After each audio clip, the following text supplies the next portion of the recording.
Hi everyone. Oh, it's so hard to film right now with kids home, and then my husband's home, and we're doing renovations in our kitchen, so he's finishing that up with some trim. So I apologize if there's a hammer in the background. Um, but for a while now, I've got a lot of questions from viewers and from followers and from customers about how to use a pendulum, or even what is a pendulum.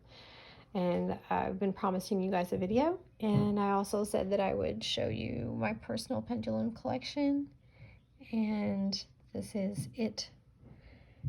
And I'll tell you a little bit why these guys are over here separate, but someone might have already caught it by now. So my first of all, using a pendulum is kind of like, if you've ever heard of dowsing. Essentially you're dowsing, and you're using a pendulum to help figure out the answer to a question, which can be a yes, no, or maybe question. I personally don't use a mat because I learned how to use a pendulum without a mat. I find it actually difficult for me to accept the mat and to clear my mind so that it can work with the mat. But a lot of people in the beginning like to use a mat, and we actually have two of them that I can show you. One is with the Tree of Life, and one is with the box in the center where you could put a crystal that might apply to your question. So if I was asking a question about health, I might put a piece of citrine, which is really great for your immune system, or maybe a piece of golden healer. Or if it was a love question, I might put a piece of rose quartz here. So you might put a crystal here that applies, or even an item that you're having a question about, you could put inside your little box, and that way you can focus on the item. And the item, everything has energy, so your pendulum is dowsing and using energy to answer your questions. And this was my first pendulum ever, and I inherited roughly 10 years ago. It belonged to my mother-in-law, and when they were going through her things, no one wanted it, and I spoke up and asked if I could have it, and they let me have it. So this is my first pendulum ever, and it's kind of heavy, and I think it's copper. I mean, it's could just be brass, I'm not really sure. Could be plain metal, but I really like it, and it's how I learned how to use a pendulum. So it's pretty old because it was hers before. I don't know how long she had it. So then my next pendulum that I got was this one, and it's rose quartz, and it's faceted. And I happened to have just been getting into crystals, and I started going to all the metaphysical shops I passed. When we would travel, we would look for metaphysical shops, and I would go in there and look to see if they had anything different than my local shops had, anything that called to me. And that's where I found that pendulum. And it has a knot in the chain, which is one of the most common problems I have with any pendulum, is getting a knot in the chain. Some of them come right out, some of them don't. This one has had a knot in it since like the day after I bought it, and I've never gotten it out. This one was my daughter's. This is opalite, and that's a man-made crystal, but everything that has energy or frequency has metaphysical properties. So she's got a knot in it that I can't get out. Now, I'm a vegetarian, and I'm not really great about taking my vitamins, and so my fingernails are just nothing. So I can't actually get some of them out. Sometimes I'll try to use tweezers, or I'll get my husband, who has really great fingernails, to try to help me. This one is a Merkaba pendulum, and it is lapis orgonite, or orgon, and I just think it's really beautiful and unique. And I can get those in shop, but I don't know, I just haven't done it. I probably should, because I can get them in peridot and lapis and citrine. I think those were the ones I remember. There might be even more, but I've just never had them yet. And this one's yellow aventurine, and I'm a fan of yellow aventurine. One day we'll go through bracelets, because I've got a gorgeous yellow aventurine bracelet, and it's just never sold, and I think it's highly underestimated. It's a really joyful, happy little crystal, and I just think it's so pretty. This one is new to the shop, so these are actually in the shop, but this one is the one I picked out for myself, and it's rhodonite. And I really love it. I think it's so pretty. I like crystals that are made of things that I've not usually seen them made of. So when I find them, I wish my cat would really stay off my blanket. He brings me all these little gifts. I'm like, could you just keep your hair and your debris to yourself?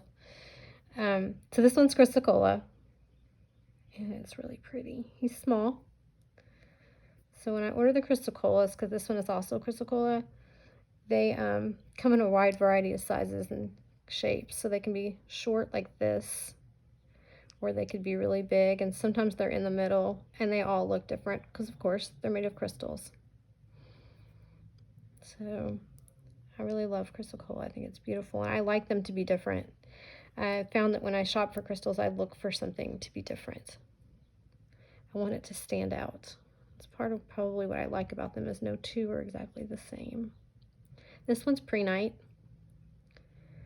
with little inclusions. Let me see if that is probably epidote in there. Could be tourmaline. They're really, oh, sorry. I was trying to look at it, and so yeah. Prehnite's really great for empaths. This is K2.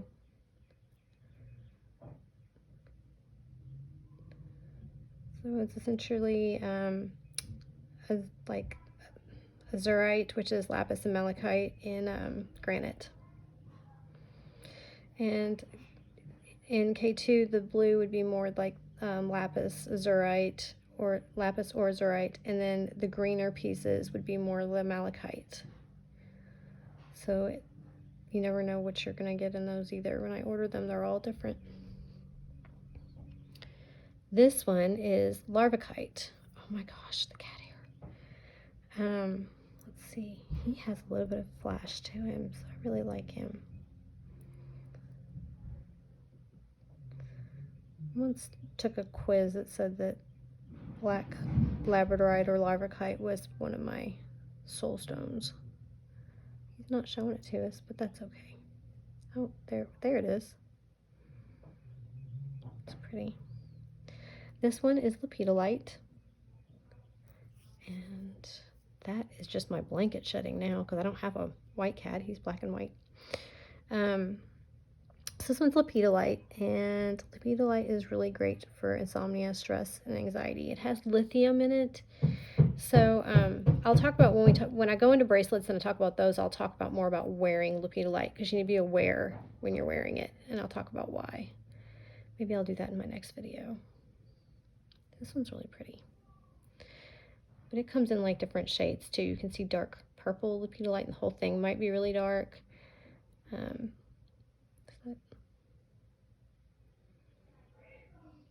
see. I like how he's got different shades on him. This is apatite orgone. And this is one of our best-selling pendulums. And our other best-selling pendulum is peridot orgone.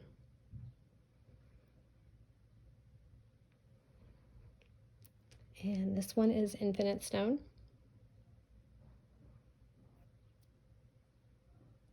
Which is a form of serpentine. And for comparison, here's serpentine. And I just happen to love them both. I guess I'm kind of drawn to some heart chakra crystals. Let's see, here's another one right here. This one is aquamarine, which is my birthstone. I'm an Aries, and I just really liked how dark this one was. But everybody likes something different. The other ones I have like little flashes and rainbows in them. But I liked this one. This one's shungite. I do have some of these in the shop, but not all of them. Like there's aquamarine, shungite, serpentine, infinite, peridot, apatite, lepidolite are all in the shop. Larvacite, there's some K2, peridot. There's a couple chrysocollas left. There's rhodonites new to the shop. I don't know if I have a yellow aventurine right now or not. I might. These are not in shop, and those are not in the shop either. And this is scolasite, and I just ordered one, and it came broken. So I don't think I have any School of Sight in shop right now. And my supplier is actually closed because of the quarantine. So there's opalite, and then this one is rainbow fluorite. So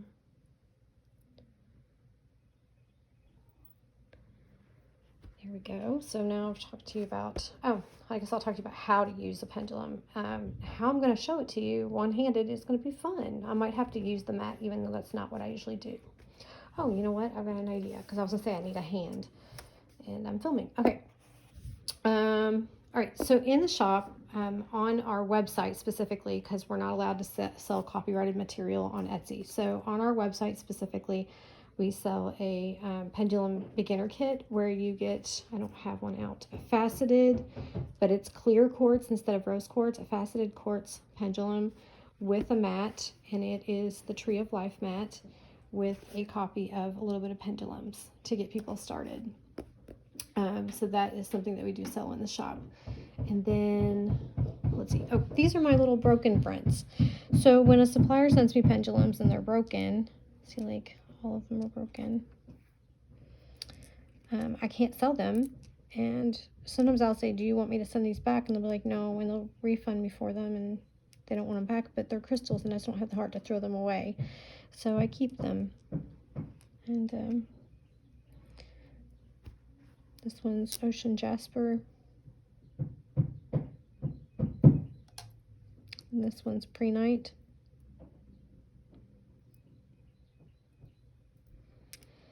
This one is, this one's Iolite.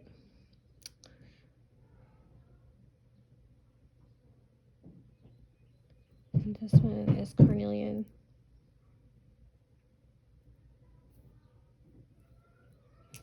This one is Ruby Zoisite. And I thought it was gorgeous, and then when I took it out of the little package, the tip just fell right off. So sad. And see, they're gonna get tangled. And then this one's Angelite. So yeah. All right, so next I'm going to show you guys how to use a pendulum. I guess I'll show you with and without a mat. So I need a hand. So I'm going to carry you over to my office. I need a hand, and I happen to have one. It's my palmistry hand. Thank you to my lovely niece at Noelle Shambach for bringing this back to me when she went to England last year. Let's see. I'm going to use this hand, but I need to not confuse you with the mat right now. So we're going to pretend this hand is my hand. And I'm going to use my first pendulum. And what you will do, oh please, I have to try to focus so that I can, there we go. All right, so what you will do is hold your pendulum over the center of your hand, and you will say, show me yes. Now I have to focus because that's not my hand. So show me yes. Show me yes. That is my yes. Show me no.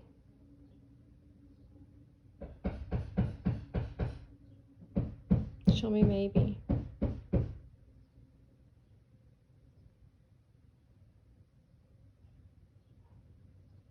Thank you.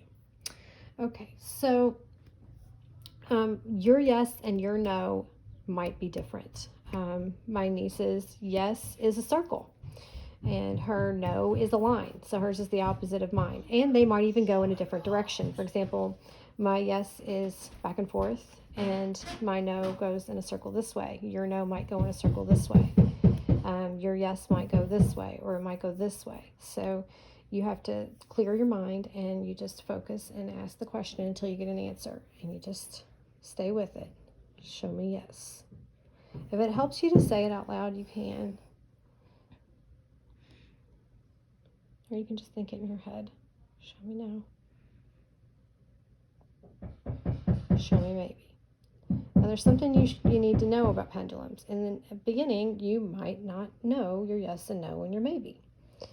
And the longer you use them, you'll find out that you can control the swing of the pendulum with your mind. So, for example, I am going to ask the pendulum to swing from the heel of the wrist to the upper right hand pinky. I'll show you my hand. And I'm going to concentrate.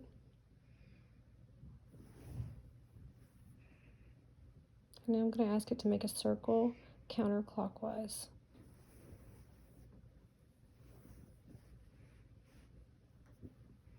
And stop and go to the right. So you need to know that eventually, the longer you use a pendulum, you will be able to control it. So to get an honest answer out of it, you need to clear your mind. And there are little exercises you can do to check with your intuition, and use a pendulum. And I'll probably do a second video with that because this one's already running long. So really quick, if I did not know how to use a pendulum, and I'd go straight to asking my question, because I already know that this is yes and this is no and this is maybe, will not answer, and rephrase or try again. So it tells you your answers, so you don't have to discern that. You are just going to ask, let's see, is my son sitting right next to me?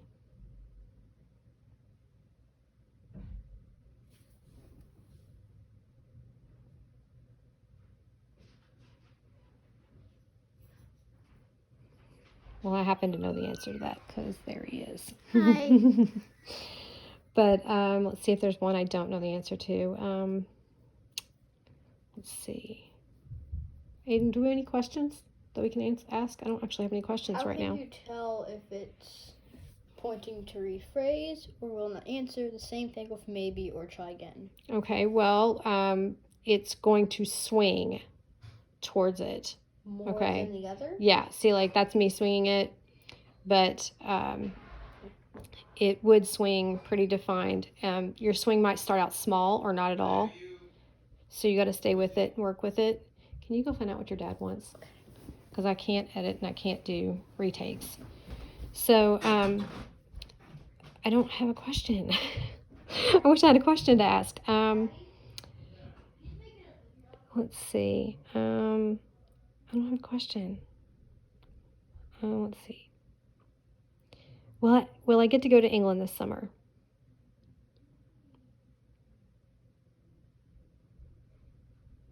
See how small it is? And will I get to go to England this summer? Okay, it's already telling me a no. I'm going to say it is because it's swinging outside of this line of the box towards the no. The longer I think on it, the more it's going to swing, the bigger it's going to get. So if it's not moving for you, you just got to clear your mind, take a deep breath, you got to breathe, ground yourself, and just give it time. It does get easier, and I do find that sometimes if I'm like not particularly, probably not grounded, it probably really can swing. But it's different based on my energy levels. If they're low, then I might get a smaller swing. If they're high, then I'd get a bigger swing. Or if I'm getting an emphatic answer, sometimes it's very clearly no, and it's a really big no. I can even ask the circles to get bigger, but sometimes it does it on its own when I'm not. Like I said, if you don't know the answer, you can't influence the decision unless you're thinking about it in the back of your mind. It's interesting that I'm having trouble staying in focus. Okay, give me a big circle.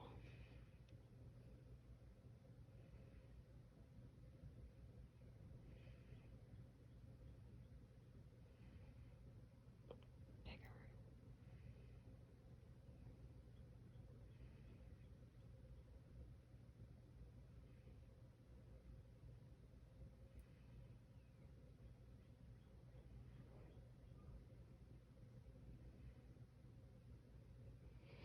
So again, it just takes some time. It's really hard to hold a phone and use a pendulum, I'll tell you that, because it's a two-handed deal, unless you're using a mat, which my mind just is, I sell them. People love them. They're really great for beginners, But if you learn how to use your hand, you don't need a mat, and it's hard to go the other way. So to learn on your hand and then try to go back seems to me harder to use. So I do recommend them for beginners, people who want clarity and are I don't know, people like them. But I learned on my hand before I even knew there was such a thing, I think, as mats. So if anybody has any questions, I'd be happy to answer them. Maybe I'll come back and talk about bracelets on another video. I do apologize for our interruptions and background noise and my lack of focus today, but I wanted to talk to you guys and answer some questions all at one time, and I hope this helps. Thanks for joining me.